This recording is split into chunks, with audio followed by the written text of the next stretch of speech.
মধ্যবর্তী পরিবারের গৃহিণীদের একটু হিসাব আর বুদ্ধি করে না চললে কখনো কিন্তু সংসার সুখের হয় না।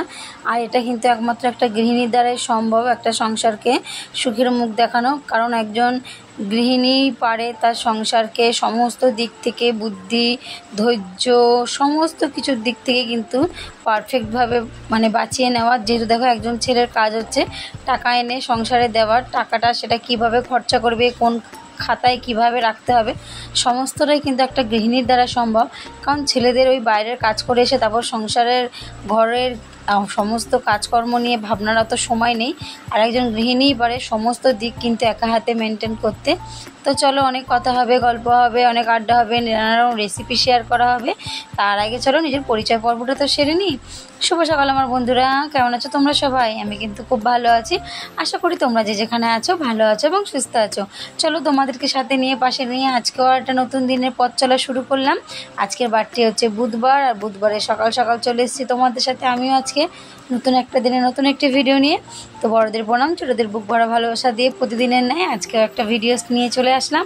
আশা করি তোমাদের আজকের ভিডিওটা কোনো অংশ একটু হলেও ভালো লাগবে। আর তোমাদের যে কথাটা প্রতিদিন বলি সেটা আজকেও বলে নিলাম।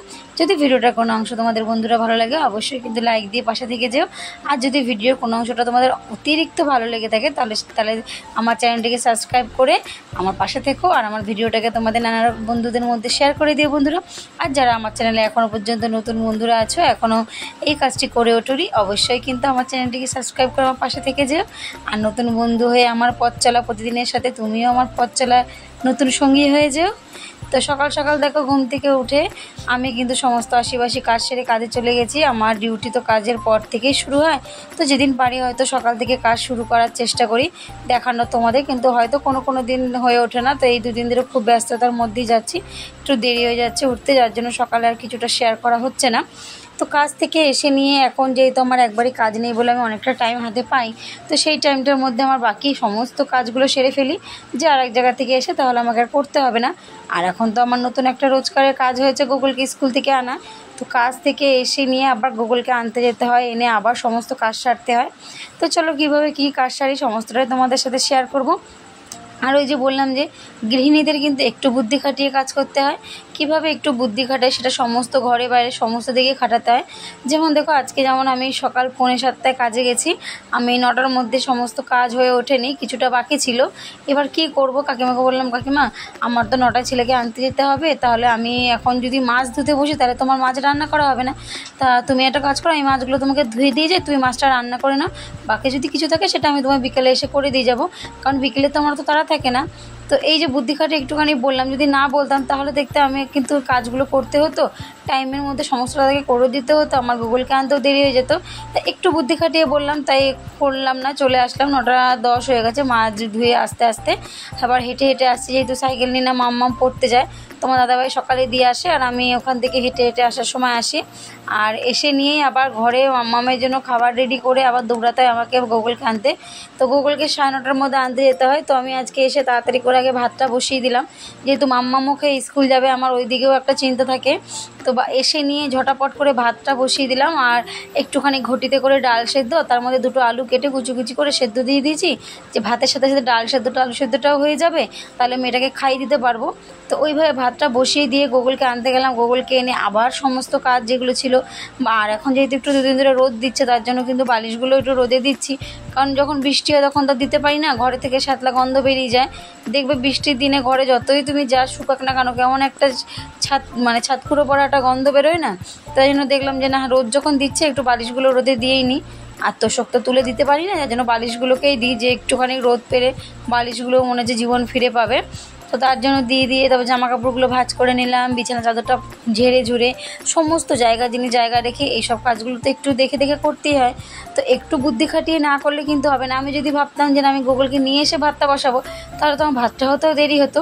একটু বুদ্ধি করে ভাতটা বসিয়ে দিয়ে গেলাম, যাতে যে আনতে আমার গুগলকে 10 মিনিট লাগবে।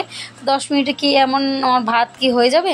নিশ্চয়ই ভাতটা ফুটে তো উঠবে, তাহলে ততক্ষণে আমার অনেকটা কাজ এগিয়েও যাবে। ওই জন্য ভাতটা বসিয়েই কিন্তু আমি গুগলকে আনতে গেলাম। তারপর এসে যে ঘরে সমস্ত কাজ করে ঝাড় দিয়ে মুছে, একবার তো সকালে বাসি ঘর ঝাড় দিয়ে যাই, আর আজকে বাসি ঘর ঝাড় দিয়েছি, বাসি ঘরটা মোছা হয়নি যেহেতু টাইম ছিল না। আর এই যে দেখো না জামা কাপড় ভিজিয়েছি, তোমার দাদাভাইয়ের কাঁধের জামা প্যান্ট, গুগলের দুটো প্যান্ট। তো কাচতে গেলে না হাতে বড্ড লাগছে, যেহেতু ফোসকাগুলো ফেটে গেছে আর জ্বালা করছে। কিন্তু কি করব বলো, জ্বালা করলেও তো কিছু করার নেই। আমাদের বাড়ির বউদের হাত কেটে গেলেও, হাত কেটে ছিঁড়ে পুড়ে যতই যাই হোক না কেন, আমাদের শরীর খারাপ হলেও আমাদেরকে কিন্তু মরে বেঁচে উঠে কিন্তু সমস্তটা করতে হয়। কিন্তু আমার তাও একটু হেল্প হয়, যেহেতু তোমার দাদাভাই অনেকটা কাজ করে দেয়, তার জন্য কিন্তু আমার অতটা কষ্ট হয় না। আর বললাম যে দুপুরবেলা মা খাওয়া দাওয়ার পরে বাসনগুলোও ধুয়ে দেয়, তাহলে বাড়িতে অতটা আমাকে করতে হয় না। কিন্তু দেখো তার মধ্যেও তো কত কাজ থাকে, তাই না? ওইটুকুনি কাজ যতটুকু না করো, তারপরে যেমন রাতে বাসন মেজে রাখা, ঘর দোর পরিষ্কার করা, ঘর মোছা, সমস্তটাই তো জলের কাজ। বলো আমাদের কি জল ছাড়া কোনো কাজ আছে? আর জল লাগলে হাতটা বেশ ভালো লাগছে, যেই জলটা লাগা বন্ধ হয়ে শুকিয়ে আসছে তখনই যে টানটা ধরছে আর জ্বালা করছে। আর কোনো কিছু লাগলে তো মানে লঙ্কা টঙ্কা লাগলে তো একদম জীবনটা বেরিয়েই যায়। আর কি বলবো, নুন হলুদ মাখতে গেলে খুব কষ্ট হয় দেখে দেখে। যেমন একদিন দুদিন আমাকে কাজের বাড়ি ছাড় দেবে, রোজ রোজ কি ছাড় দেবে বলো? আটা মাখতে হচ্ছে, রুটি করতে হচ্ছে, সমস্তটাই করতে হচ্ছে হাত নিয়ে। তো যাই হোক, ভগবানের বড় মার নাম নিয়ে নিই, বড় মার নাম নিয়েই চলার চেষ্টা করি, যাতে মাকে বলি মা যতই যা হোক তুমি আমার মাথার উপর থেকে দিয়ে এইভাবে, আর তুমি তো মা হয়ে মেয়ের কষ্ট যদি না বোঝো কে বুঝবে, তাই না? আর যদি আমার মা আমার পাশে থাকতো, অবশ্যই আমার কষ্টটা বুঝতো, তাহলে সে আমাকে হয়তো কোনো কিছু করতে দিত না। তো এক মা কাছে নেই তো কী আছে, আর দুই মা তো আছে, তো তারা একটু না একটু কষ্ট বুঝে সমস্তটা করেই দেয়, অসুবিধা হয় না। তো ওই জন্য বলে না, মানুষের একটা পরিবারে, যেমন বলেছিলাম, একটা পরিবারে যদি আমার পরিবারে 10টা মানুষ থাকলে, তখন যদি 10টা মানুষ যদি একে অপরকে না বোঝে, তাহলে কিন্তু সেখানে কিন্তু চলা বড্ড দায় হয়ে যায়। একে অপরকে যদি কেউ না বোঝে, আর একে অপরকে বুঝতে হয়, কারণ একে অপরকে বুঝলেই কিন্তু সেই সংসারের সুখ বলো সমস্তটাই কিন্তু ভালো থাকে। কারণ একটা সংসারে 10 জন থাকলে একজন যদি অসুস্থ হয় বা তার যদি কোনো প্রবলেম হয়, দেখবে বাকি 9 জন মিলে কিন্তু সেটা সলভ করে দেয়। আর যদি একা ঘরে একা থাকে, তাহলে সে একাই পড়ে থাকতে হবে, একা আর ধোকা হবে না। তার জন্য একসঙ্গে বন্ডিংয়ে মানে যৌথ ফ্যামিলিতে থাকা একদিকে আমি মনে করি অনেক ভালো। তো দেখো, আর এক জায়গায় 10টা বাসন থাকলে তো টুকটাক আওয়াজ হবেই, তো এক জায়গায় 10টা মানুষ থাকলেও কিন্তু খুঁটোমুটি বাজবে। তো তার মধ্যেই মানিয়ে নিয়ে, ধৈর্য ধরে সমস্তটা মানিয়ে নিয়ে নিজেকেও একটু মানে কি বলবো, ধৈর্য, বাড়ির বউদের যেটা হয় একটু ধৈর্য ধরতে হয়, ধৈর্য ধরে থাকতে হবে। তো একদিন সফল মানে সুফল তুমি পাবেই। আমার শ্বশুর বলে যে ধৈর্য ধরে থাকো, একদিন সুফল ঠিক পাবে। তো সেটাই মনে করি। আর আজকে যে বললাম একটু বুদ্ধি দিয়েও তো কাজ চালাতে হয়। যেমন আছে কিছু রান্না ছিল না, কি রান্না করব, তো বড়ি এনেছিলাম আগের দিন, বড়িটা ছিল, বড়িটা দিয়ে কি করব ভাবছিলাম।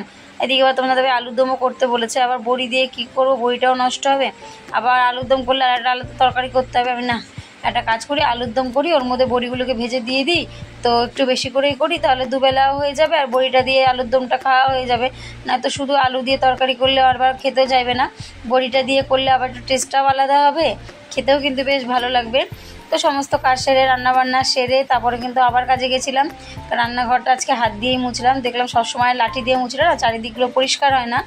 তো তার জন্য কাজে গিয়ে কাজ থেকে আবার এসে স্নান করে, আজকে যেহেতু গণেশ চতুর্দশী, তো তার জন্য একটু আমাদের গণেশায় গনু দাদাকে একটুখানি পুজো দিয়ে দিলাম।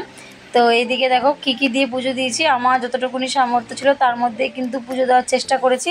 আমি লাড্ডু আনিয়েছিলাম বাবাকে দিয়ে, তো লাড্ডু দিয়েই পুজো দিয়েছি। আর গণেশ গনু দাদার সামনে একটু দুব্ব, তারপর নীল অপরাজিতা ফুল, গণেশ ঠাকুরকে কিন্তু অপরাজিতা ফুল দিতে হয়, উনি খুব ভালোবাসে। তো অপরাজিতা ফুল দিয়েছি, একটা হলুদ ফুল দিয়েছি, দুব্ব দিয়েছি, কটা আতপ চাল দিয়েছি, এই দিয়েই কিন্তু আজকে পুজো দিয়েছি। আর বেলপাতা তো মহাদেবকে দিয়েছি, বেলপাতা, নীলকণ্ঠ, আর জবা ফুল দিয়েছি তোমার।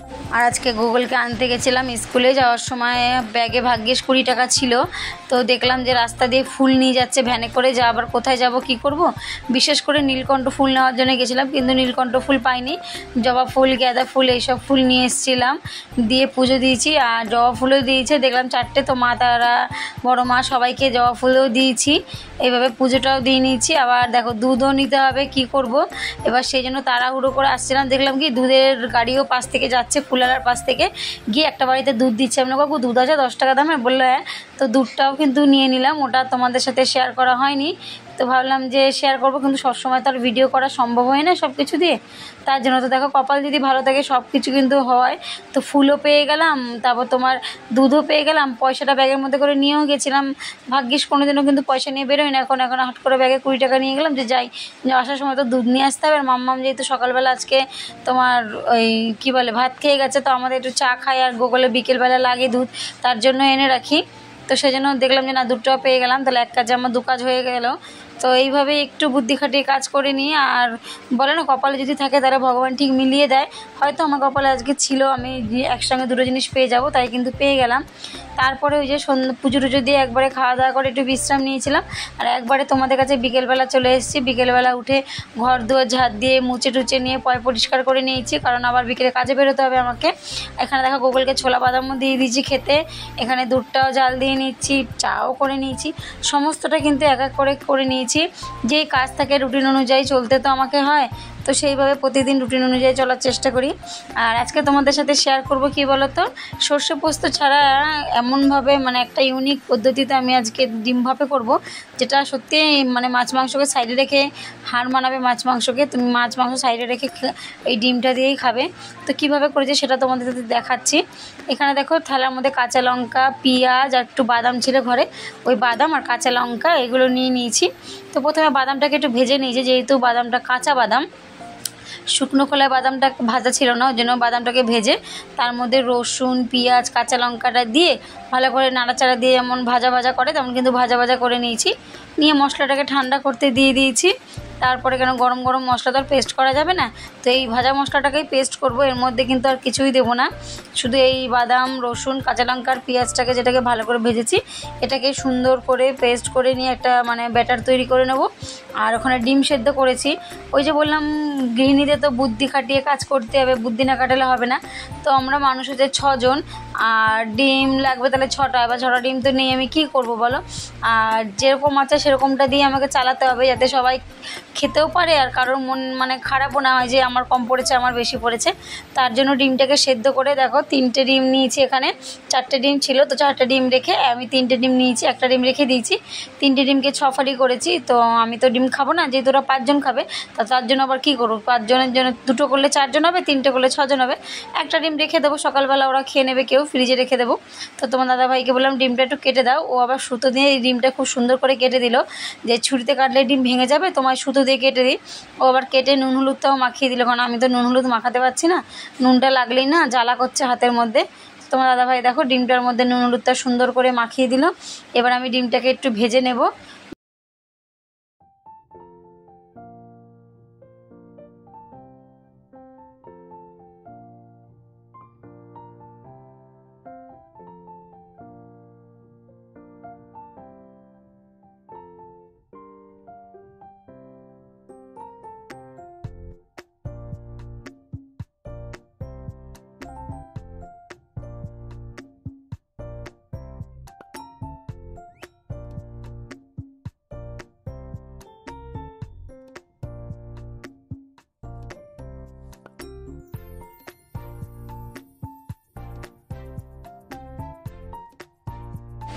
তো দেখো যে ব্যাটারটা আমি মানে পেস্টটা করেছিলাম মশলাটা, সেই পেস্টটা কিন্তু আমি যে বাটার টিফিন গাড়ি নিয়েছি, এই টিফিন গাড়ির মধ্যে দেখো ঢেলে দিচ্ছি। আর ব্যাটারটা আমি যেহেতু অল্প মশলায় করবো ওই জন্য অল্পই হয়েছে, তোমরা চাইলে বেশি গ্রেভি চাইলে বেশি মশলা দিতে পারো। তো আমি যেহেতু অল্প মশলায় অল্প গ্রেভিতে করব তার জন্য অল্পই দিয়েছি। আর এখানে শেষে যে মশলার কৌটো ধোয়া জল, তো মশলার কৌটো ধোয়া জল দিলে খাবারের স্বাদ নাকি দ্বিগুণ বেড়ে যায়, সত্যি তাই। তার জন্য মশলার কৌটো ধোয়া জলটাও কিন্তু ওর মধ্যে দিয়ে দিলাম। এবার একটু নুন আর একটু হলুদ আর একটু স্বাদ মতো চিনি দিয়ে দেখো পেস্টটাকে ভালো করে গুলিয়ে নিয়ে একদম একটু গ্রেভি হবে।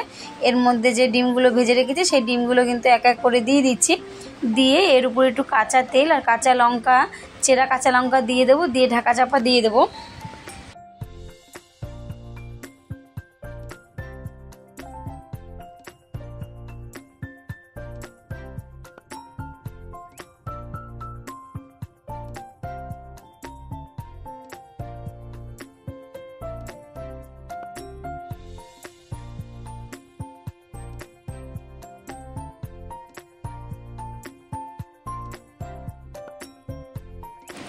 এবার দেখো একটা কড়াই গরম করে ওর মধ্যে একটু জল দিয়ে দিয়েছি, জলটা একটু হাই ফ্লেমে দিয়ে জলটা ফুটিয়ে নিয়ে তারপর একটা স্ট্যান্ড বসিয়ে দেবো ওর মধ্যে।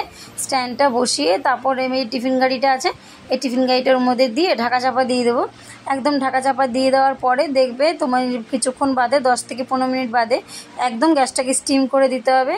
তো এখানে একটা গামলা দিয়েছিলাম, কিন্তু গামলাতে কিন্তু হচ্ছিল না বলে আবার দেখো থালাটা চাপা দিয়ে দিয়েছি। এখানে দেখো জলটা শুকিয়ে কতটুকুনি হয়ে গেছে, তার মানে ভাবো কতটা মানে ফুটেছে 10 থেকে 15 মিনিটে। এবার আমি বাটিটাকে তুলে নেবো, আস্তে করে তুলে নিয়ে এই দেখো ধূপ করে পড়ে গেল। মানে এত গরম তো ভাবটা আমার হাতে লাগছে আর ব্যথা করছে, যেন হাতটা দিয়ে আমি তুলতে পারছিলাম না, যার জন্য হাতার সাহায্যেই কিন্তু আমাকে তুলতে হয়েছিল। তারপর এটা নামিয়ে একটু ঠান্ডা করতে রাখলাম। এই ফাঁকে আমি আমার গ্যাসটাও পরিষ্কার করে নিলাম। এরপর গ্যাসটা পরিষ্কার করার পরে দেখো চলে আসলাম কৌটোটা খোলার জন্য। তো এদিকে এই মানে যে কাপড়টা দিয়ে গ্যাসটা মুছলাম, কাপড়টা ধুয়ে ভিজিয়ে নিয়ে আসলাম, যেহেতু একটু শুকনো শুকনো তো হাতে গরমটা লাগছে বেশি, আর ঠান্ডা ঠান্ডা থাকলে যে একটু গরমটা কম লাগে, তার জন্য দিয়ে এবার তুলে নেবো। দেখো কত সুন্দর লাগছে, দেখেছো গ্রেভিটা। কিন্তু দুঃখের বিষয় জানো তো, আমি খেতে পারিনি, আমার যেহেতু ডিম খাওয়া বারণ, ডাক্তারবাবু আমাকে ডিম খেতে বারণ করেছে। এত লোভ লাগছিল তো ওরা খেয়েছে, খেয়ে বলছে দারুণ হয়েছে কিন্তু ডিমের মানে ভাপেটা। তো জানি না কেমন হলো, তো তোমরা যদি জানতে চাও কেমন হলো তাহলে অবশ্যই তোমাদেরকে কিন্তু বানিয়ে খেতে হবে একদিন। তো একদিন তোমরা চাইলে কিন্তু বানিয়ে খেতে পারো এইভাবে সর্ষে পোস্ত ছাড়া, আর একদম গ্যাস অম্বলও হবে না, কারণ সর্ষে পোস্ত অনেকের প্রবলেম হয়। তো এইভাবে বানিয়ে নিলাম ডিম ভাপে। চলো আজকের মতো এই পর্যন্ত বন্ধুরা, আবার কালকে দেখা হবে নতুন একটা দিনে নতুন একটি ভিডিও নিয়ে। ততক্ষণ সুস্থ থেকো, ভালো থেকো, tata, good night, love you all বন্ধুরা। আবার কালকে দেখা হবে নতুন একটা দিনে নতুন একটা ভিডিও নিয়ে। যদি ভিডিওটা ভালো লাগে অবশ্যই এটা সুন্দর কমেন্টের মাধ্যমে জানিয়ে দিও।